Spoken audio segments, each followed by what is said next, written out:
I told everybody is like all of this. We have a production kitchen. We have a entire building. This is all started from $500, and it's proof to me that God is a God of multiplication. He's not a God of Mhm. addition. Welcome to Jesus in the Upper Left, where we're talking about gospel multiplication in the Pacific Northwest. Hey, welcome in again to Jesus in the Upper Left. My name's Tim Osborne. I'm a longtime pastor in the Portland area and currently serving as the dean of Portland Seminary, and really excited to get to introduce many of you to somebody new, probably, and share a pretty amazing story that is new and expanding here in our city. So, Jacobsen Valentine, it's good to see you. Good to have you on here. And Jacobson has founded and leads Feed the Mass, which we're going to hear about today. But man, so good to meet you. So good to have you on the podcast, and welcome in. Thank you, Tim. I appreciate being here. Yeah. Well, hey, can you tell us, maybe just give us your story, and take your time, but like we just want to get to know your story, and God's called you to something very unique in this season, and we're excited to hear about that too. But we just want to get to know you first. So tell us a little bit about your story. Yeah, the genesis of Jacobsen Valentine. I love it. There you go. I grew up in Hilo, Hawaii, in on the Big Island, and for me, is all I grew up in a family that had extended family, some that were actually family, some that were friends' family, and it has always been in my culture to just take care of one another. And it was a very hard time in my life. I was only 10, and I moved to a little town called Canby, Oregon, right next to Oregon City, if you know anything about Oregon. And it was a culture shock. I mean, to be honest, like, I was raised by my mom and my grandmother. When we moved here, it was my mom wanted a better opportunity for myself and for her. And in Hawaii, everything was expensive. I mean, gas back then was like $3 per gallon, which doesn't seem like a lot now, but when we moved here, it was 89 cents per gallon. Whoa. So that's the kind of, and milk was like $4. And my mom was living, paycheck to paycheck. And she just really wanted a better opportunity, and she moved me up here. And I was excited because of the adventure. As a, to move to the mainland, it was definitely a culture shock. One thing I immediately noticed was the aspect of not a lot of community, like instant community. In Hawaii, community is pretty instantaneous. If you're a good person and you like are respectful and you say yes sir, yes ma'am, people respect that and they treat you as family. And over here, you have to really earn a lot of trust and a lot of that kind of love. And so for me, it was a little bit different. Also, being Hawaiian and black, I've never really experienced racism. Hmm. So as a kid, experiencing racism for the first time at like age 11 was very hard. Yeah. And not understanding why I was, hated or not liked. So that was new. But fast forward, I graduated high school in Gresham. I went to Mount Hood Community College for track, and I had a scholarship because I was a thrower. And Mhm. my first 2 years, I was really focusing on business and honestly, girls, things I shouldn't be. I was That was a also, major. You could take that as a class. Like, I mean, girls as a major, no. um, but I was definitely studying that.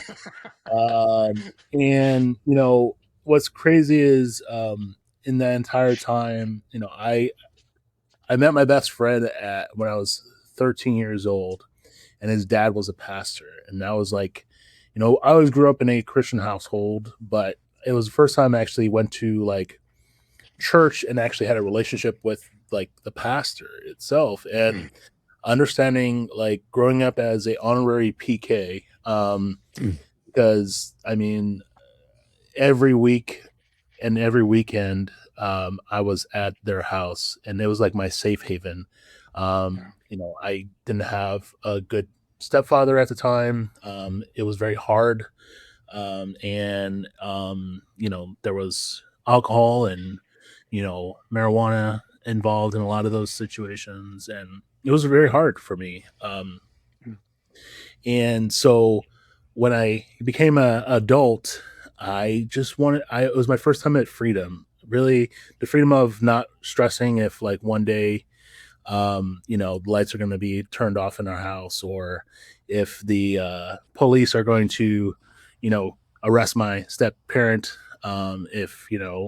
If my step parent's going to even be there, if I'm going to be either verbally abused or or like physically abused, it's all those things. And mm, um, I just swung hard the other direction, and I just gave into like all of everything. Like I had at 18, I had my own place. I got a job. I was doing, I was dating. I was, doing the bad things, drinking, all those things. And um, at 20, I just realized, I blew my 2-year scholarship. I didn't get an mm, associate, didn't get nothing. I had a diploma and I wasted time. And for me, that was hard. Because I found myself at a point where I was like, I don't know what I'm going to do. And my best friend, he came back from college, and he's like big super football star out in Western Illinois. And he's like, why don't you just do what you love? You always cooked, because when we grew up, I was always the person cooking food at the house, because I was the only one I knew how to cook. Besides, my best friend's parents. And that's where like he's like, dude, you love that. So I got into cooking, and from the time I was 20 till 28, I was working in restaurants, sometimes 2 3 jobs at a time, and really learning as much as I could. I loved it. At some points I hated it, but for the most part it was hard. I went to yeah. culinary school during that time, and that was a big waste of money. Oh, But it was, it's its own little situation. But I find myself, at 20, I was 26, and I felt lost, honestly. mm, I wasn't going to church. I was on this grind. I was unhealthy. I was making a lot of questionable decisions in my life. And I met a friend who introduced us to her church, and I started volunteering with kids. And I became like a youth pastor kind of situation, and started helping out and volunteering with kids. And mm, it it changed my life, honestly. Working with children, understanding like their problems, understanding what they're going through, and I was like, man, this is rough. Depression and anxiety and all the other things, and not understanding what the changes of their bodies, all those things, and it was just like, um, and for me, I was just a chef, and mm, we went on a mission trips to San Francisco, and the parents of all the kids, they gave them credit cards and debit cards, and every time we went, they were at McDonald's. And I said, we're in San Francisco. There's like the best tacos you could ever think of are right down the street. Just There's all these like little haciendas that like, and grocery stores and farmers markets. I'm like, one afternoon I was like, you guys, we're not going to McDonald's. I'm going to take you guys someplace like, and really experience like San Francisco. And it was like day 2 out of 5, and I was like, we went to this hacienda, and I was like, this is all fresh produce. You're like all better stuff than you're probably gonna get at like Safeway or at Whole Foods.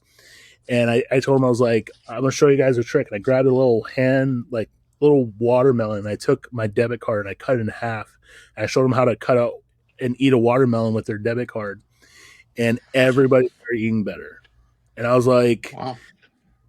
I don't know, it was like I felt God pushing me. Is like, you change their life by just being able to relate to them in a real way and meet them where they're at. I understand they're Yeah. like this is the only tool they had. For them, that credit card or debit card was the only tool they had when it comes to eating.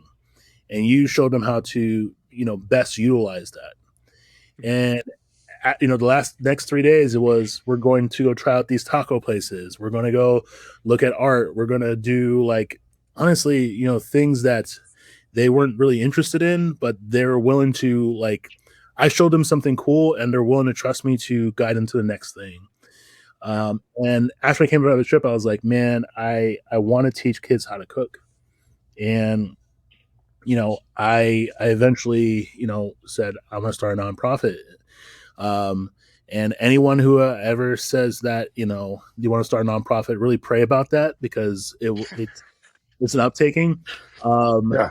and I took 3 months every day after work. I get off at 6 to 10. I was on YouTube learning on how to start a nonprofit. 3 months later, I submitted all my paperwork. And 6 months later, I officially became a nonprofit. And Congrats. this is all a guy who has a high school diploma and who not the best life. But I felt God really tugging on my heart, like, this is where he wants me to be. And, those kids really are like being able to serve them was the best feeling in my entire life. So when I first started Feed the Mass, it was our mission was empower through food. And my first cooking class, I remember I was doing a nutrition conversation, which it was hilarious because it was my first time. I was super nervous. I had all my notes on my notes app on my phone, and 3 minutes before class, I accidentally deleted all my notes for the class. So I had to do everything off of memory. It was Right. horrible. But it was one of those things where like uh, you just can't make it up. And Yeah. but I truly believe if I would have quit and said, "Oh, I shouldn't have done this. This was such a bad idea," the devil would have won. Yeah. Um, and it was one of those things where it showed that like even in that situation, even as much as I bombed, like God has put a resilient heart in me, Mhm. and I have to continue to have faith that things are gonna, always be okay, even if you delete all of your notes for your class. Right. Fast Wow. forward, this was all in 2016. Fast forward to Okay. 2020. Actually 2018. I was a general manager of a place called Killer Burger, which irony enough, the most amazing burgers. Honestly, I love their burgers, but they're the most unhealthiest things you probably eat on a Yep. regular basis. Oh yeah. Uh, But they taste so good. They're so it's so good. good. I mean, peanut butter pickle burger with bacon. You can't go Oh, wrong. oh gosh. Um, Which one were you and at? Which one were you managing? I was in the one in Tualatin. Gotcha. Okay. So that was its own troubles. Mm. But I just felt as I mean, on weekends I'm teaching kids all about like eating healthy, and then I'm working at a place that is making people unhealthy. I felt very hypocritical, and I Sure. was doing it for a year, and I literally said, if God has put me in this place where I'm going to be able to succeed, I have to be all in, or and be true to myself, or this is not going to work. Mm. And I quit my job. I said, God, if you want me to teach full time, I'm going to do this. And I started doing cooking classes. And 3 months of living off my credit cards,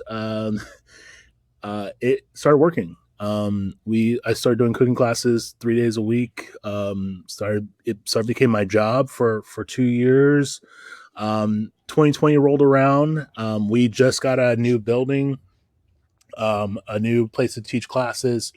I was super excited. We were at Fabian School in Northeast Portland. They had an entire culinary classroom that was built and never touched. And Oh wow. we moved in there, and it was January of 2020. Okay. February, Concordia, who was like their main like sponsor, closed abruptly. Yeah. That was Yep. rough. And then a month later, the pandemic hit and everything was closed. So it was, needless to say, I had to lay myself off and fire myself, Wow. which was hard. And I was blessed to be able to have my food stamps and my unemployment to kind of get started, and then everything shut down, and all I saw online was people waiting in line for food pantries, people, not getting their food stamps, not getting their, unemployment, people losing their jobs. And it was hard for me to watch that. Mm, And I was like, I'm good. Like, I got my unemployment, I got my food stamps, I'm set. And I just felt bad. Like, I couldn't just sit there and wait and and watch people like suffer.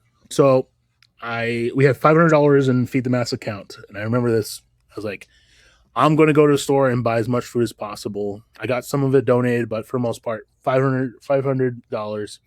I made 150 meals, and I said, "Hey, we're going to be at the parking lot of the school.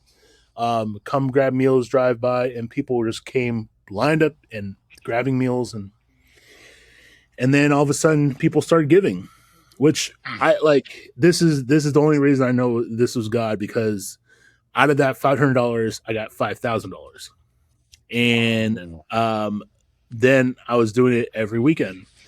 yeah. And then I was on a walk one day because the only thing you could do during the pandemic was watch Netflix or go for a walk. And I saw a friend, and she owned or she managed a kitchen, and she's like, "Hey, do you need a space to do what you're doing?" And I'm like, "Sure." And that's kind of the start of the Fed program. I was Wow. I started in May of 2020. By September of 2020, we were doing about 6,000 meals per week, and it was all volunteer, Jeez. Wow. and it was our Wow. operations. And we've never stopped providing meals since. We've done well over 1 million meals in the last 6 years. In that time, we've also now we do we bought an entire building in downtown. It's about 40,000 square feet. We call it the Nurse Building. We're going to be building a grocery store on the first floor. We have an entire Yeah. education floor doing cooking classes. We've been doing cooking classes all summer this year. And I told everybody is like all of this. We have a production kitchen. We have a entire building. This is all started from $500, and it's proof to me that God is a God of multiplication. He's not a God of Mm, addition. And yeah. I know Yes. that for me, it's also a situation of it really, there's been times in this entire journey where like situations where I get knocked down. People abuse, people use, people betray, Yeah. and I'm come from a lens of being giving and understanding and grace, um, and especially in Portland, those traits get abused a lot, and it was really hard for me, especially in a leadership role, and especially as like building an idea of like, hey, everyone deserves a meal, everybody deserves dignity, everybody deserves Mm, care, kindness, and love, and none of this red mhm. tape. The shirt off my back kind of situation. I'll walk that extra mile with you, kind of. And Yeah. in this process, I've been hurt, and it sucks. Yeah. But in sense, is like God overcomes all those things. Mm, And also the outcome always outweighs the sacrifice, the pain, the yeah. anger, the resentment. When I get to see kids being happy about making like like pitas, Hmm. like the first time a kid ever makes pita, and they're like, it's poofing up and all those things, like that's great. When a Yeah. mom goes and sends me an email saying, hey, like my son has cancer, and and I've been at the hospital for the last 6 months, and your meals is the only reason that like keeps me going, and like the only comfort I get in this entire like hard time. Yeah. That's worth it. That's worth That's worth any. it. Mm. It's worth any hardship. It's worth it's worth it. Um, and kind of, I think that's my story. Like, Wow. and it's only the first chapter. There you go. There you go. Yeah. So I'm excited for the next chapter for Feed the Mass. I'm excited for the next chapter that God has in my life. There's a lot of good things happening, and I'm excited. That's that's just tremendous. I mean, that's a thank you for sharing that. Thank you for sharing your story. Thank you for sharing your pain, your yeah, the things that you've endured. And dude, when you smile and describe the the difference that your meals make in somebody's life, it yeah, it resonates. It's, I mean, what you said, that it's worth it. It's worth um yeah, the sacrifice that and you know what stands out to me too is that like uh you were, it sounds like you were struggling and making maybe some bad decisions or some decisions you would do differently. Yep. um and and then all of a sudden in the midst of that you decided to serve, and then it's like almost like everything, you all of a sudden got a vision for something, you saw the difference that you were able to make, you saw that you had something to offer, you saw that there was a need, like you started to serve those kids at a church, it sounds like, and then on a trip in San Francisco, and then I mean it was like God just kind of started to open this door and then that door and then this door, and you just kept stepping through it and taking a risk and putting yourself out there. Yeah, I mean, one of the biggest things that I've learned in my life is we're very selfish people. Like the world is selfish. And it's okay. I mean, self-preservation is a very basic human thing. It's very primal. It's something that like, we grew up as children as mine, as I want all these things. And so like at a certain point, we hope that we have parents that can show us, and my mom is the example of as someone who's very giving and very generous. um but the importance of giving is that aspect of not of understanding that like it's not about me. And if you only live in a world where it caters to you, it's going to be a very lonely world. It's going to be very disappointing. And I think that's where I find a lot of understanding God and the aspect of like of who do you serve. Like I serve God first. I serve my wife. I serve my kids. I serve my community. Um, because if I know that when I serve God, He takes care of His servants. He takes care of His people, and I I'm fueled by that. I'm fueled by understanding that God always takes care of me, and that I've also teached other people to be that same kind of servant to others. And even in our organization, our mission today is we empower, educate, and serve through food. Service is our mission. And if if there's ever been a situation where I always felt like, oh man, I'm just so tired, my team has always been there to help me. Um, Great. if I ever felt like it's too much, you know, my wife serves me. She takes care of me. If there's ever a situation where just spiritually, like I'm heavy, like God's there. And I think, being the example as a Christian, because we must be like Christ. If God is always going to be there for me, then I should always be there for them. And it's not in the sense of like, oh, I'm going to kill myself over like serving people, but if I have the ability to serve, I will always serve. If they're like that's without question. Mhm. But there's so many people who are only about themselves, only about what benefits them, and it's hard. But I always tell everybody this: you can never receive if your hands are always grasped. You always got to let things go. You always got to Yeah. be able to have your hands open, ready to receive whatever happens, but also willing to pick other people up, willing to, grab something and give it to someone. Like Mm. that's how blessings work. Yeah.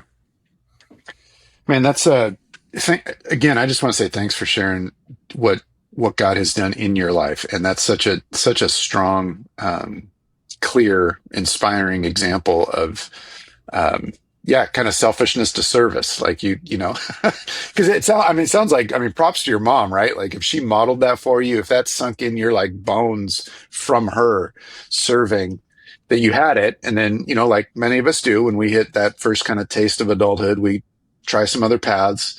And so Mm-hmm. maybe there was the season where it was selfish and not serving, but then you you chose to serve again, and then it's like this person that God has made you to be all of a sudden begin to flourish, and you're now able to yeah, have open hands for others, and that you're modeling that for, in many ways our city doesn't do that, Mm. and desperately needs it. And so wow, Well, that's, thank you. can I talk about that real quick? If that's all right. Please, absolutely. Yeah. So I feel like people have this fake version of service. And Okay. it's a situation of I will serve if everybody's paying attention. I Um, think you call that performance. Is that performance? oh, is that what it's called? Yes, performance. Sorry. Um, and I think that's what I experience a lot. And I always tell everybody I'm like, who makes the best leader in our team is the person who when I'm not looking is doing the dishes, is sweeping the floor, who notices something's Hmm. wrong, will fix it, and no one will know. No one sees. Yeah. Yeah. And I It's think good. that's where like if there's ever anyone in my life who's like that, those are going to be the people that are in my inner circle. Those are the people that Yeah. I mean, those are also going to be the people I serve probably the most.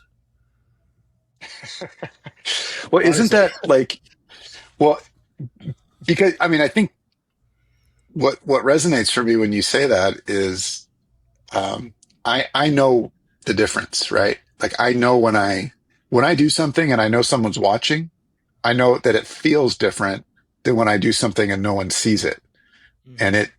it shapes me differently. It affects me differently, and so For sure. yeah, and you're more willing to give of yourself to those that you've you're aware that they're serving when no one's looking, and Mm-hmm. that's their character, that's who they are. Yeah, Yep. for sure. Yeah, that's so good. That's really good to clarify. So so you've got some pretty, again, I think your story is so important, but then there are the um the very real impact that you're making now. Over 1 million meals served. Your mission is so clear: empower, educate, serve through food. And then you've got this amazing resource, kingdom resource that God somehow dropped in your lap, the Nourish building, and all that Mm-hmm. you're doing and dream of doing through it. And um, that's yeah, that's it's wild, and it's all happened in a fairly short time, right? 10 years. Like I signed documents for this building, the mortgage on this on the 16th of this year. Exactly 10 years from starting this business. Wow, Right? that's and, jeez. and what's crazy about this, and you know I I didn't even think this was possible. and and that's and like I never said when I started this was like, oh, one day I'll have my own building and I'll have my own production kitchen, I'll feed thousands of people. um I never thought of that. I literally just I can only see this far in front of me. I waved.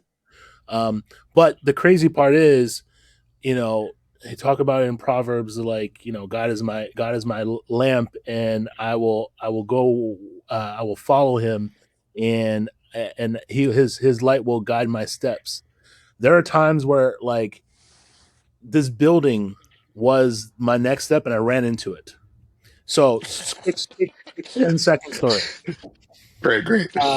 We got a grant to help people get access to education and meals, and it was like a $250,000 grant.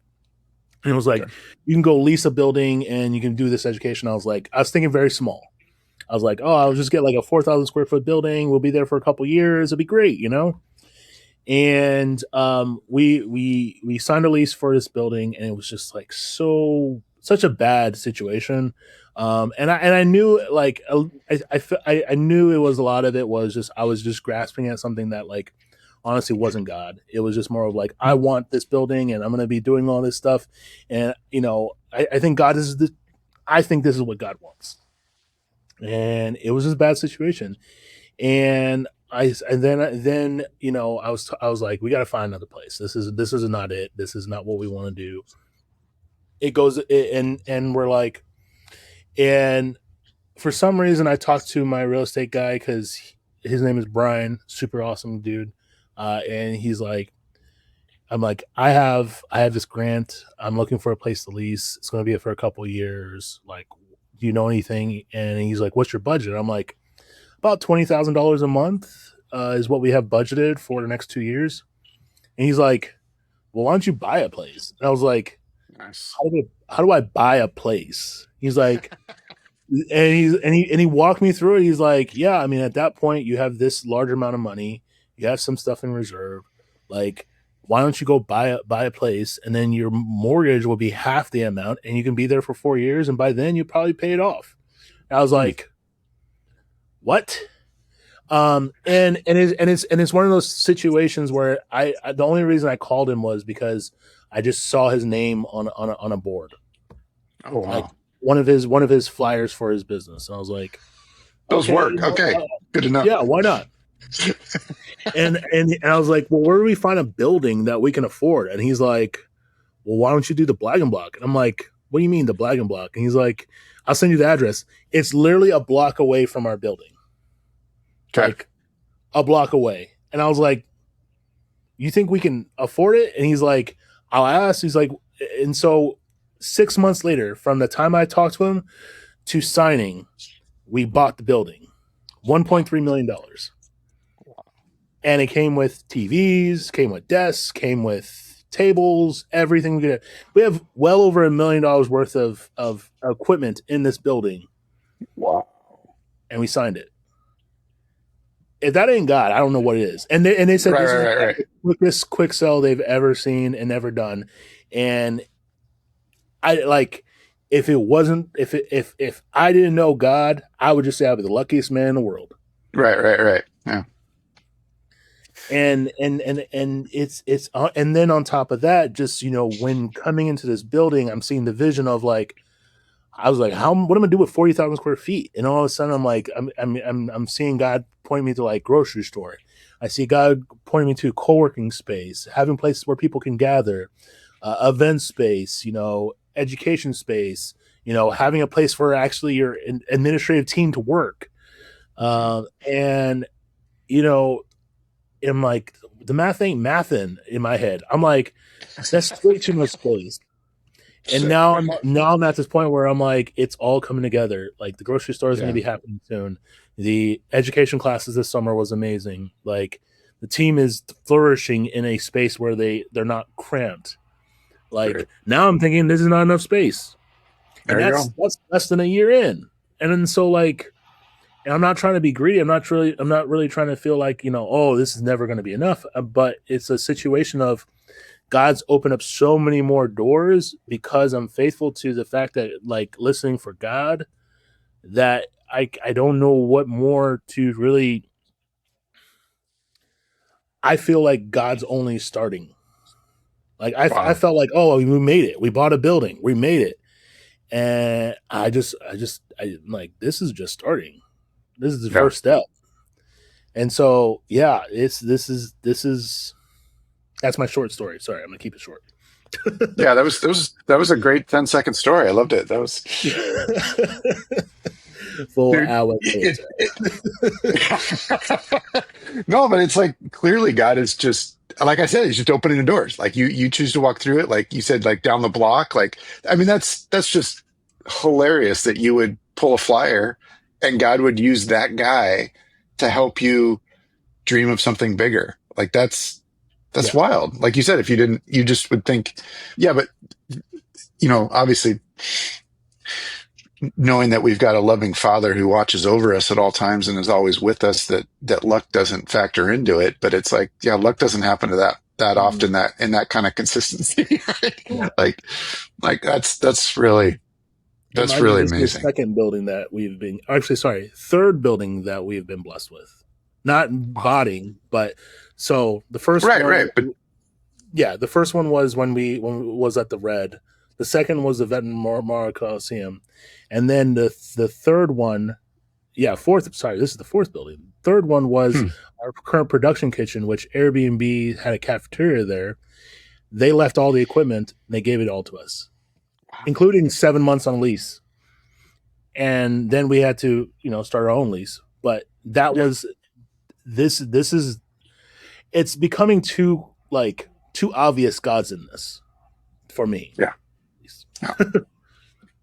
Well, I mean, and that's just God's grace in your own life too. Like it's not just something He's doing through you, but it's something that He's forming you in it. You're being molded by Him, transformed by Him in it. And so, Yeah. and I would guess not just those that you're serving, but your team is seeing that happen in you as well, and that's a beautiful thing. I think that's the biggest praise report I have in my life. Mm, mm, I never thought I would be this leader. mm, I have almost 24 employees. I'm giving them a job. I'm giving them a purpose. A lot of them, they wanted to get out of the restaurant industry. A lot of them, didn't know what they want to do with their lives, and for I would say the majority of them, this is they're not believers, but mhm. they understand the importance of serving, and that if I can implement God and plant that seed of Jesus in their hearts of the importance of serving, I eventually feel like there's going to be a day of reaping, and I Yeah, decide for yeah, that. yeah. Oof. That's wow. Okay, so I just have so many questions Don't too. get me crying, man. Oh. I'm an emotional man. I'm in touch with my feelings. Good for you. Good for you. No, I mean that's a whole nother, and that's a whole level deeper, right? To your vision and your ministry, what you're doing. It's not just a nonprofit, right? Like you've Oh, got for a sure. vision for seeing coworkers' lives change too. Like that's, Oh, dude, for sure. wait a, and I'm just thinking of all, dude, and of any city, right? To see people in the restaurant industry come to know Jesus, like, I mean, Yeah. that's, yeah, we've got, that's a, talk about a mission field in Portland is, I mean, that can't, Well, I mean, right. we're the most You lived it. You've unchristian worked it. Yeah. city. We're the most Yeah. unchristian city in the entire United States. It feels like that a lot of days. And I know statistics we're right up there in the top few for sure. So, one other question, maybe this is, um, where, like a million meals to, where do those go, and where do you see that they need to go?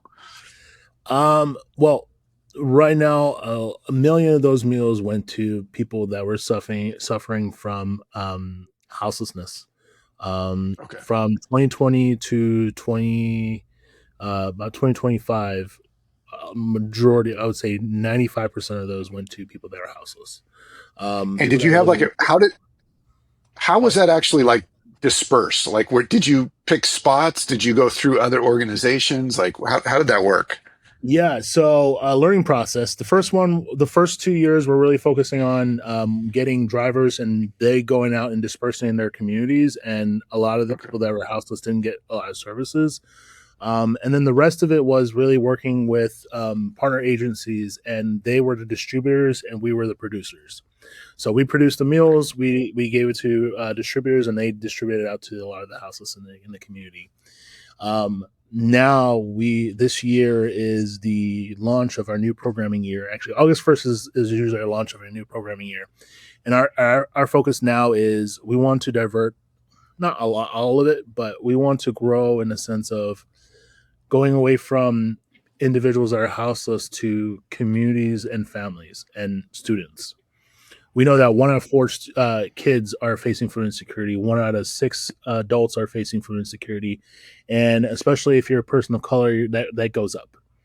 And for us, we are starting this new campaign called "You Hungry," and the aspect and the biggest basic of this is we all need to get in the habit, like my mom does. Whenever I come home, she says the first thing she says, "Are you hungry?"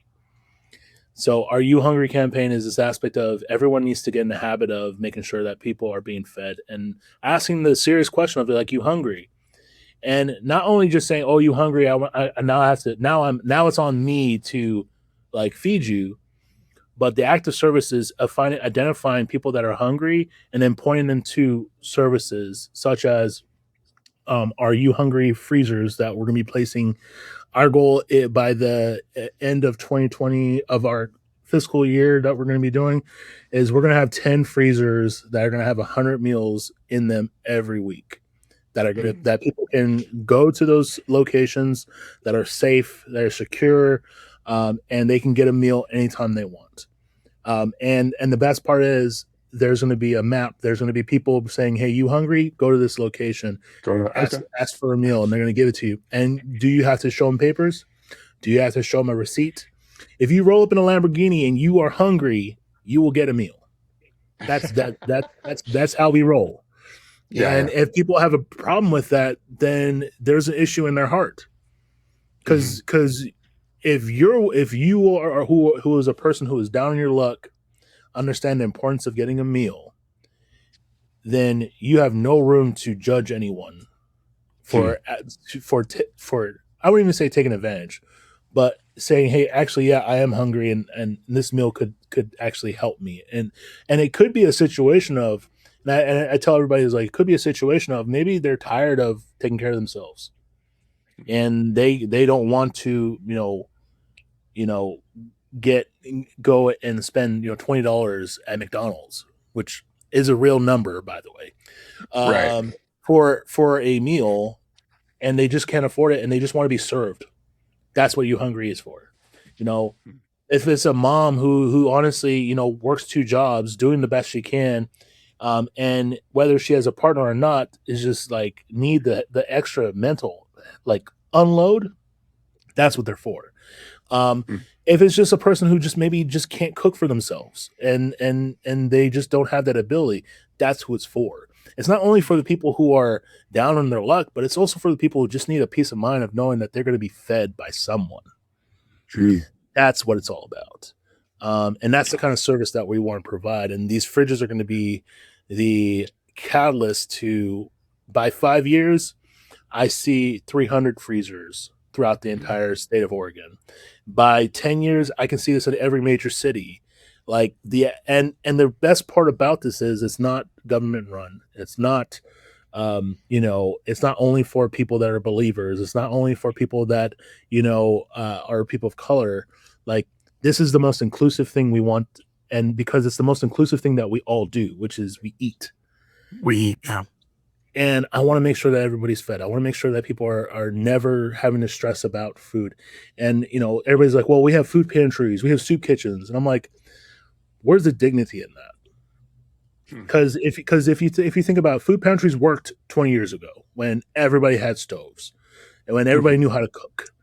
But what about the person who doesn't know how to cook? Person who maybe they only have a microwave. You give them a box of groceries. That's not even half the time. It's not even like enough for a full meal. You still have to buy something for it. Yeah. We want to make it simple. You need a meal, we provide a meal, plain and simple. And that's the most important thing. And I think that's the act of service. It's Mhm. not I'm going to get you halfway there. It's I'm going to get you there. Hmm. That service. Wow. Well, and what I mean, it's one thing. I love the values behind that too. Of obviously simplicity, but dignity, service, clearly. But just even thinking, like you said, there might be somebody who has the means, but they might be too tired or exhausted or whatever. Like what what is that? It doesn't just feed somebody, right? It's gonna their experience of being served in that way, who knows what difference that could make in their life. Like, Oh yeah. obviously you're going to be feeding people that don't have the means, so they Hmm. can't literally buy it. But like your your example of somebody in a Lamborghini, like you serve them no strings attached, they might turn around and offer to buy you a couple more freezers, right? I mean, like who knows what could happen in their own personal experience of that. Like yeah, 100%. that's a um, yeah, that's a radical service, man. That's a different vision. I love it. That's God's vision. There you go. There you go. Yeah.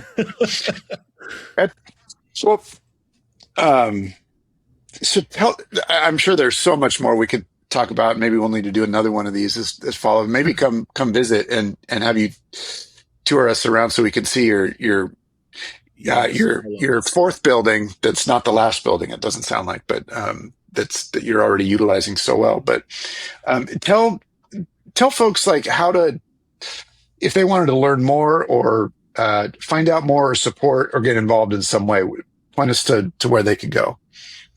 The easiest way to do that is going to our website, feedthemass.org. You can also email info@feedthemass.com. Those are two easy ways to get in contact with us. The things that we really need, of course, is donations, whether it's your time, your talent, or your treasure. We have 7 days of volunteering in our building where you can volunteer 2 times a day if you want to. There's also ways for you to be involved in our board. We're always looking for board members. And we're also, looking for, sponsors. If you own a business and you're like, hey, I want to give to an organization, one of the biggest things that we really value is transparency. So you will get a monthly, like, hey, this is what your donation does. This is what we do. We really value being transparent of where people's money go. And it's not as, oh, you'll get an annual report at the end of the year. It's like, no, you'll get an opportunity to see where your money goes, understand the people who it's affecting, and be able to also participate in that effect of people in real time, and that's super important. Amen. Jacobson, your vision for Feed the Mass is just fantastic, and I love that it's starting in our city. Selfishly, I love that. But man, I just want to also just thank you for kind of putting your journey on display for those that are listening and watching to this, and to see God's hand on your life and how you've responded to His work and His grace in your life is just deeply encouraging. So I just want to say thank you so much. Thank you. No, I appreciate that, and I hope I inspire somebody to kind of like what we talked about at the beginning. Not only look at the person who's in the car on the freeway and point and say, "Oh, that's the issue," but to be the person who is willing to pull over, help that person out, get him off the freeway, and make a change in the world. So yeah. Amen. Yeah, love that. Thanks again so much.